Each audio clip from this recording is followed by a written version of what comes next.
Sebelum menyaksikan video ini, pastikan bosku jangan lupa subscribe. Karena subscribe itu gratis plus bonus tonton video terbaru setiap harinya. Jangan lupa ya. Nah, ini ada berita dari republika.co.id, yaitu Bawaslu Republik Indonesia menyoroti hutang mantan Gubernur DKI Jakarta Anies Baswedan yang mencapai 50 miliar untuk kampanye pemilihan Gubernur DKI tahun 2017. Soal hutang Anies ini 50 miliar Bawaslu sebut pelanggaran dana kampanye. Dan bahkan dari sini juga Bawaslu menyebut itu adalah pelanggaran pidana. Nah, dari berita ini setelah kabar hutang itu beredar luas, Anies menyampaikan klarifikasi. Anies tegas menyatakan bahwa uang 50 miliar itu bukan milik Sandi.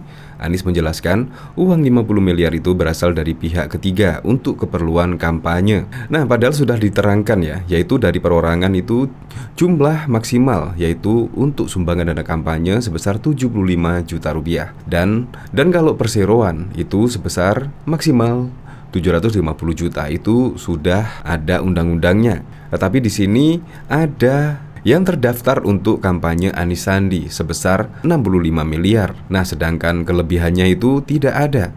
Bahkan di sini Bawaslu juga menyebut itu adalah pelanggaran pidana. Saya kok pesimis ya. Seandainya ini beneran ada, apakah Bawaslu benar-benar akan menindak dan sesuai dengan ketentuan perundang-undangan yang berlaku? Kita tahu saja pada tahun 2017 lalu banyak banget pelanggaran yang dilakukan oleh kubu Anies Baswedan. Ya, walaupun bukan dana, itu belum lagi dana kampanye. Tetapi ketika Bawaslu memang benar-benar terjun langsung dan menyaksikan langsung, itu pelanggarannya sudah sangat banyak sekali pelanggaran. Yang saya melihat di televisi, melihat di sosmed saja merasa gregetan. Bawaslu itu ngapain saja pada saat 2017 yang lalu? Bawaslu kan badan pengawas pemilu. Seharusnya yang seperti Pilkada 2017 kemarin, Bawaslu juga turun tangan lah, atau langsung kalau bisa mendiskualifikasi kalau benar-benar melanggar peraturan perundang-undangan yaitu pemilihan umum. Seharusnya benar-benar tegas lah, sehingga pada tahun berikutnya, yaitu ketika ada pilkada serentak atau pemilihan pilpres, tidak terulang lagi kejadian yang kemarin. Terbuktilah pada 2017 kemarin seperti itu, 2019 juga terulang. Ya, semoga saja besok pada tahun 2024 ketegasan Bawaslu benar-benar dilakukan. Tidak hanya gembar-gembor di berita, tidak hanya gembar-gembor di sosmed lah. Kalau menurut saya ketegasan Bawaslu sangat diperlukan dalam hal ini, ketegasannya. Kalau dari sini coba kita lihat komentar-komentarnya ya.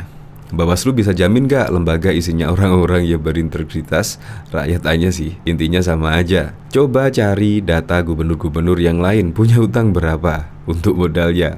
Muncul sinyas Bawaslu, berita ini bagus bagi Anies. Ayo telusuri kekayaan pribadi Anies, telusuri usaha pribadi Anies, telusuri kemewahan dan aset-aset milik Anies. Setuju kalian seluruh pejabat di Indonesia? Waduh, ada aja yang mau jegal Anies. Usut aja bro. Ya, kalau menurut saya sih soal dana kampanye, menurut saya nggak usah diurus lah. Kalau dana kampanye itu pasti juga banyak sekali pelanggaran. Tetapi yang wajib diurus itu ya tentang politik yang tidak semestinya, politik yang seperti Pilkada 2017 yang lalu lah. Menurut saya sungguh tidak patut sekali menggunakan isu SARA, agama, dan lain-lain. Seharusnya itu Bawaslu juga turun tangan seharusnya. Kalau dana kampanye itu sih menurut saya ya hal yang lumrah ya kalau menurut saya. Tetapi kalau politik yang menggunakan suku, ras, dan agama dan menimbulkan polarisasi, bahkan menimbulkan provokasi, itu yang semestinya langsung ditindak oleh Bawaslu. Dan Bawaslu harus turun tangan dengan tegas. Karena kalau tidak, maka polarisasi di masyarakat akan semakin menjadi-jadi dan tidak akan selesai-selesai. Ya, semoga saja pada tahun 2024 Bawaslu bisa lebih tegas dan bisa menanggulangi dini sehingga tidak menimbulkan polarisasi berkelanjutan. Untuk lebih lengkapnya simak berita berikut ini, Good News Indonesia. Bawaslu menduga transaksi tersebut melanggar ketentuan dana kampanye yang masuk unsur pidana. Ketua Bawaslu, Rahmat Bagja, mengatakan penerimaan dana 50 miliar itu merupakan pelanggaran karena melampaui batas maksimal sumbangan dana kampanye yang boleh diterima oleh calon kepala daerah. Dalam Undang-Undang Pilkada, calon kepala daerah hanya dibolehkan menerima sumbangan dana kampanye dari perseorangan maksimal 75 juta, sedangkan dari swasta maksimal 750 juta. Anies mengakui bahwa pemberian pinjaman tidak mengharuskan membayar hutang tersebut. Apabila menang dalam Pilgub DKI 2017, Anies nyatanya menang. Artinya Anies mendapatkan sumbangan dana kampanye 50 miliar. Itu seharusnya bermasalah. Seharusnya itu pelanggaran pidana.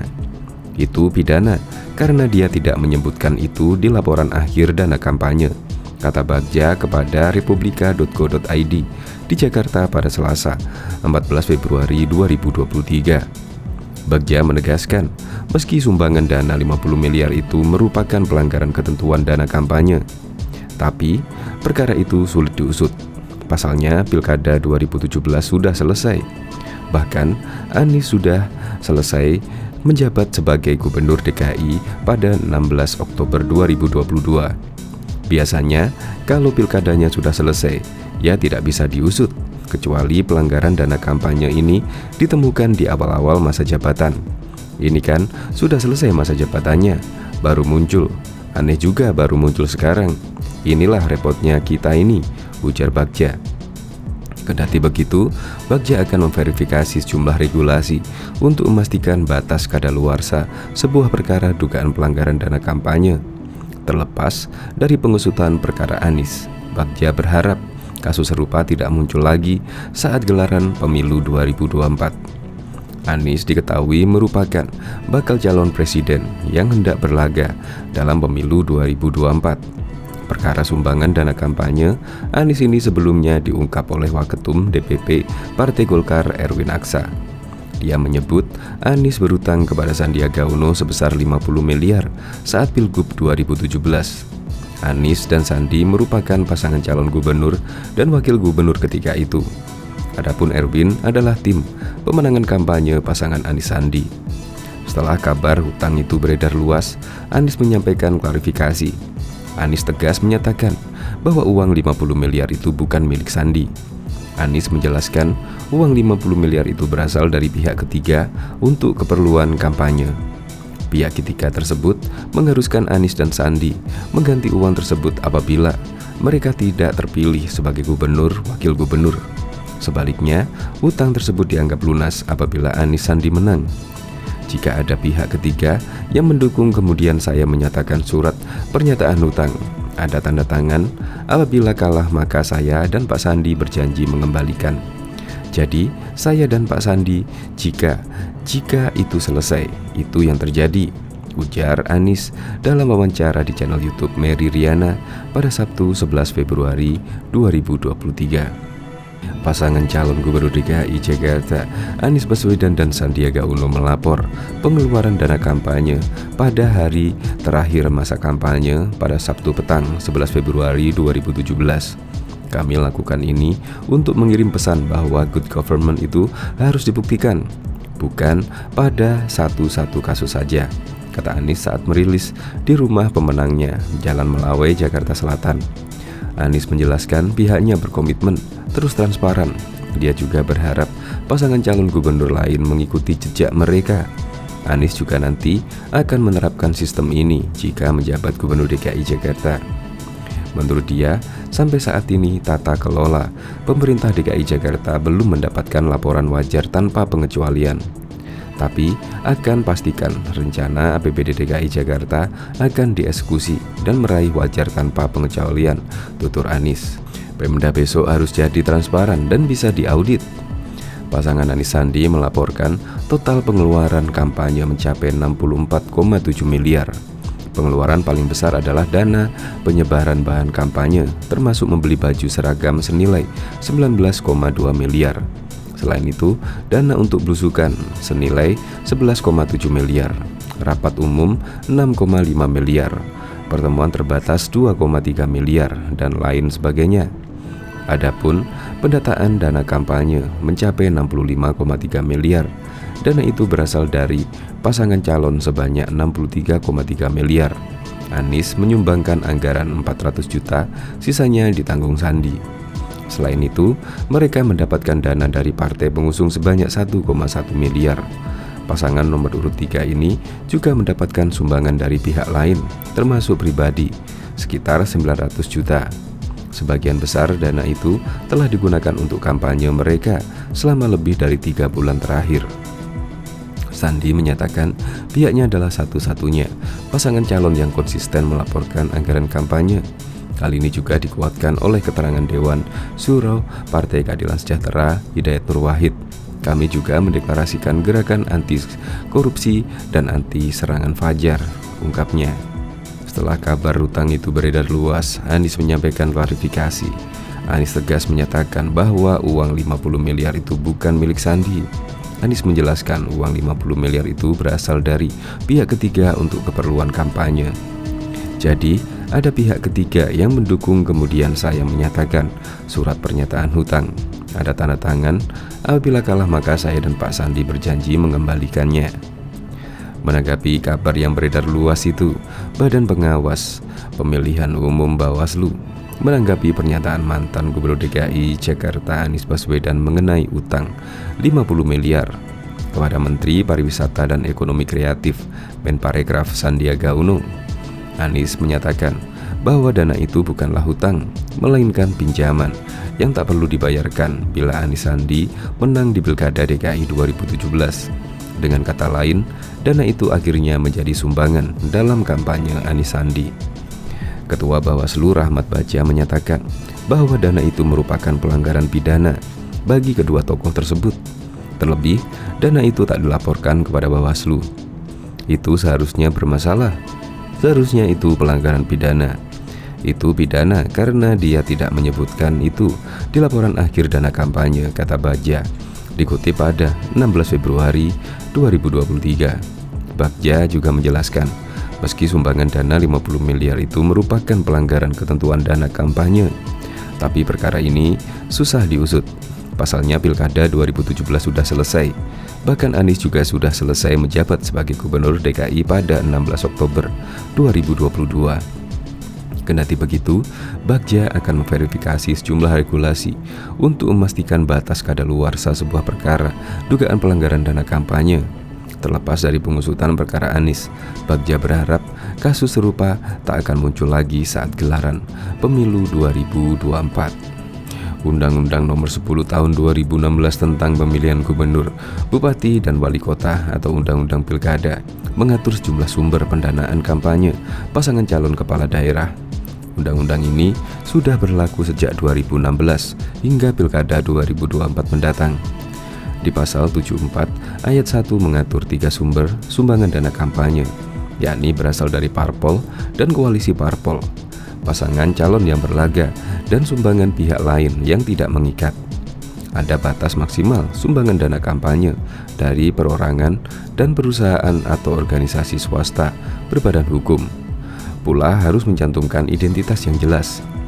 Nominal maksimal sumbangan dana kampanye dari perorangan sebesar 75 juta. Sementara perusahaan atau organisasi swasta berbadan hukum maksimal 750 juta. Sumbangan dana kampanye sebagaimana dimaksud pada ayat 1 huruf C dan ayat 2 dari perorangan paling banyak 75 juta dan dari badan hukum swasta paling banyak 750 juta. Bunyi pasal 74 ayat 5 Undang-Undang Pilkada.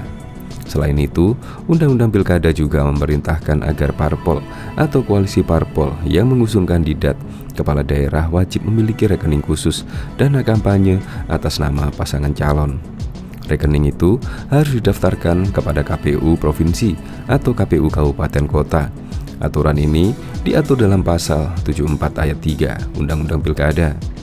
Penggunaan dana kampanye pasangan calon wajib dilaksanakan secara transparan dan juga akuntabel sesuai standar akuntansi keuangan, bunyi pasal 74 ayat 8 Undang-Undang Pilkada. Aturan soal dana kampanye pada pilkada pun diatur dalam peraturan KPU nomor 5 tahun 2017 tentang dana kampanye peserta pilkada. Pasal 7 ayat 1 PKPU ini mengatur dana kampanye yang berasal dari parpol atau koalisi parpol nilainya paling banyak 750 juta setiap parpol selama masa kampanye. Pasal 7 ayat 1. Sementara pasal 7 ayat 2 PKPU ini juga mengatur dana kampanye berasal sumbangan pihak lain. Perseorangan nilainya paling banyak 75 juta. Dana kampanye yang berasal dari sumbangan pihak lain, kelompok atau badan hukum swasta, nilainya paling banyak 750 juta selama masa kampanye. Bunyi pasal 7 ayat 3 PKPU nomor 5 tahun 2017. Dana kampanye pilkada menjadi sorotan usai muncul perjanjian antara Anies Baswedan dan Sandiaga Uno di Pilkada DKI 2017 lalu. Dalam surat yang tertera, Anies dan Sandi mendapatkan uang 92 miliar dari 3 perjanjian. Anies mengatakan uang tersebut diperoleh di Pilkada DKI 2017 lalu dari pihak ketiga, bukan dari Sandiaga Uno. Dia menyebut Sandiaga hanya menjadi penjamin. Dalam surat juga disebutkan bahwa uang tidak perlu dikembalikan jika mereka memenangkan Pilkada DKI Jakarta 2017. Sebaliknya, uang harus dikembalikan kepada jika mereka kalah. Dalam laporan dana kampanye yang dilaporkan pasangan Anies Sandi ke KPU pada Pilkada DKI Jakarta 2017 lalu pun kurang dari 92 miliar. Dari laporan total penerimaan dana kampanye, mereka 65,3 miliar berasal dari sumbangan paslon 63,3 miliar, gabungan partai 1,1 miliar, organisasi atau perusahaan swasta 900 juta. Total pengeluaran kampanye pasangan Anies Sandi di Pilkada DKI Jakarta 2017 lalu yang dilaporkan KPU adalah sebanyak 64,7 miliar. Badan Pengawas Pemilihan Umum Bawaslu Republik Indonesia menduga hutang Anies Baswedan yang mencapai 50 miliar untuk kampanye pemilihan gubernur DKI tahun 2017 telah melanggar ketentuan dana kampanye yang masuk unsur pidana. Itu seharusnya bermasalah. Seharusnya itu pelanggaran pidana.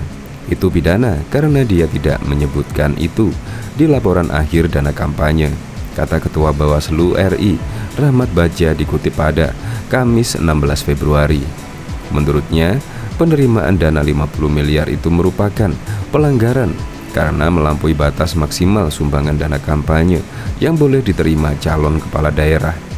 Sementara itu, dalam Undang-Undang Pilkada memperbolehkan calon kepala daerah menerima sumbangan dana kampanye dari perseorangan maksimal 75 juta, sedangkan dari swasta sebanyak 750 juta. Anies sendiri pun mengakui bahwa pemberi pinjaman tidak mengharuskannya membayar hutang tersebut apabila menang dalam Pilgub DKI Jakarta 2017. Anies nyatanya menang.